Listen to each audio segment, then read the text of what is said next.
Java languageல variable types பார்த்துட்டு வரோம். அதுல second type global or instance variable. Global அப்படின்னா நம்ம கிரியேட் பண்ற வேரியபிளை ஒரு குறிப்பிட்ட மெத்தட் மட்டும்தான் யூஸ் பண்ண முடியும் அப்படின்றது கிடையாது. எல்லா மெத்தட்ஸுமே அந்த வேரியபிளை ஆக்சஸ் பண்ணிக்க முடியும். இந்த வேரியபிளை எங்க கிரியேட் பண்ணுவோம்னா கிளாஸ்க்கு உள்ள கிரியேட் பண்ணுவோம். அப்போ கிளாஸ்க்கு உள்ள இருக்கக்கூடிய எல்லா மெத்தட்ஸுமே இந்த வேரியபிளை பயன்படுத்த முடியும். இப்போ கிளாஸ்ல ஒரு குளோபல் வேரியபிளை கிரியேட் பண்ணிடுறோம். அதுக்கப்புறம் கிளாஸ்ல நிறைய ஆப்ஜெக்ட்ஸும் கிரியேட் பண்றோம். அந்த ஒரு பர்டிகுலர் ஆப்ஜெக்ட்ல அந்த பர்டிகுலர் குளோபல் வேரியபிள் செப்பரேட்டா தான் கிரியேட் ஆகும். அந்த பர்டிகுலர் ஆப்ஜெக்ட்டுக்குனே ஓனா ஒரு காப்பி ஆஃப் அந்த வேரியபிள் கிரியேட் ஆகும். மாதிரி செகண்ட் ஆப்ஜெக்ட்னா அதுக்கும் தனியா தான் அந்த வேரியபிளுடைய காப்பி வந்து கிரியேட் ஆகும். ஸோ ஒரு ஆப்ஜெக்ட்ல பண்றக்கூடிய சேஞ்சஸ் இன்னொன்னுல அஃபெக்ட் பண்ணாது. பட் ஸ்டாட்டிக் வேரியபிள் எடுத்துக்கிட்டீங்க அப்படின்னா அது ஒரு டைப். அந்த டைப்ல பாத்தீங்கன்னா ஒரு ஆப்ஜெக்ட்ல பண்ற சேஞ்சஸ் இன்னொன்னுல அஃபெக்ட் ஆகும். ஏன்னா அங்க ஒரே ஒரு வேரியபிளுடைய காப்பி தான் எல்லா ஆப்ஜெக்டும் ஷேர் பண்ணும். பட் இங்க அப்படி கிடையாது. எக்ஸாம்பிள் பாத்தீங்கன்னா கிளாஸ்ன்ற வேரியபிள் ஆப்ஜெக்ட் ஒன் ஆப்ஜெக்ட் டூன்னு சொல்லிட்டு ரெண்டு ஆப்ஜெக்ட் இருக்கு. அந்த ரெண்டு ஆப்ஜெக்ட்டுமே ஏன்ற குளோபல் வேரியபிள் செப்பரேட்டா தான் கிரியேட் ஆயிருக்கும்.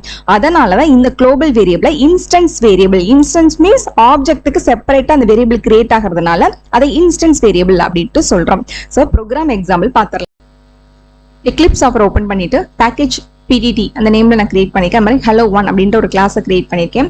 ஸோ கிளாஸ் ஓபன் பண்ண உடனே உள்ள வந்து கண்டிப்பா மெயின் ஃபங்க்ஷன் இருக்கணும். ஸோ அந்த மெயின் ஃபங்க்ஷனுக்கு வெளியில தான் நம்ம என்ன பண்ணணும்னா வேரியபிள் கிரியேட் பண்ணணும். ஸோ ஸ்ட்ரிங் வேரியபிள் கிரியேட் பண்ண போறேன். So string S equal to double கொட்டேஷன்ல ஹாய். ஸோ ஸ்ட்ரிங்ன்ற டேட்டா டைப், எஸ்ன்ற வேரியபிள் நேம், அதுல இருக்கக்கூடிய வேல்யூ ஹாய்.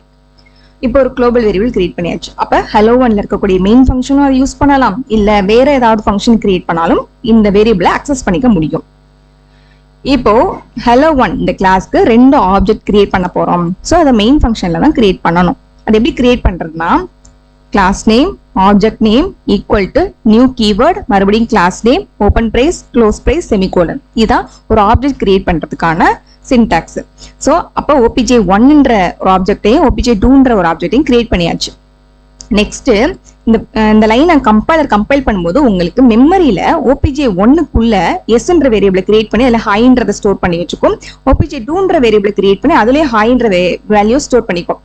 ஸோ இப்போ ரெண்டுமே வந்து நம்ம பிரிண்ட் பண்ணி பார்க்க போறோம். ஸோ டபுள் கொட்டேஷனுக்குள்ள ஆப்ஜெக்ட் எஸ் ஈக்குவல் டு அப்படின்னு கொடுத்துட்டு பிளஸ் சைன் போட்டு அந்த பிரிண்ட் பண்ற வேல்யூ நம்ம பிரிண்ட் பண்றதுக்கு OPJ1.s அப்படின்னு போடணும். அதே மாதிரி OPJ2.s போட்டாதான் அந்த ஆப்ஜெக்ட்ல இருக்கக்கூடிய எஸ்ஸோட வேல்யூ கெட் பண்ணி பிரிண்ட் ஆகும். ஸோ நெக்ஸ்ட் இதை சேவ் பண்ணி ரன் பண்றோம்.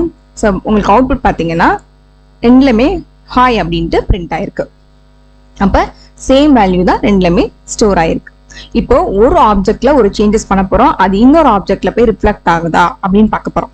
So OPJ1 first object dot S அதை வந்து அதுக்குள்ள இருக்கக்கூடிய எஸ்ஸோட வேல்யூ நம்ம மாத்த போறோம். ஹாய் ஹலோன்னு மாத்த போறோம். ஸோ டபுள் கொட்டேஷன்ல ஹலோ அப்படின்னு கொடுத்துட்டு செமிகோலன். இப்ப மறுபடியும் ரெண்டையும் பிரிண்ட் பண்றோம். ஏன்னா உள்ள என்ன மாற்றம் இருக்குன்னு நம்ம பார்க்கணும் இல்லையா? ஸோ ரெண்டையும் பிரிண்ட் பண்றோம். ஸோ OPJ1.s செகண்ட் லைன்ல OPJ2.s போட்டு இப்ப பாத்தீங்கன்னா அவுட்புட்ல OPJ1 அது மட்டும்தான் எஸ்ஸோட வேல்யூ ஹலோன்னு மாறி இருக்கு. பட் செகண்ட் ஆப்ஜெக்ட்ல ஹாய் மட்டும்தான் இருக்கு. அப்போ ஒரு ஆப்ஜெக்ட்ல பண்ற சேஞ்சஸ் இன்னொன்னுல ரிஃப்ளெக்ட் ஆகாது. ஏன்னா ஆப்ஜெக்ட்ஸ்க்கு தனித்தனியா தான் குளோபல் வேரியபிள் கிரியேட் ஆகும்.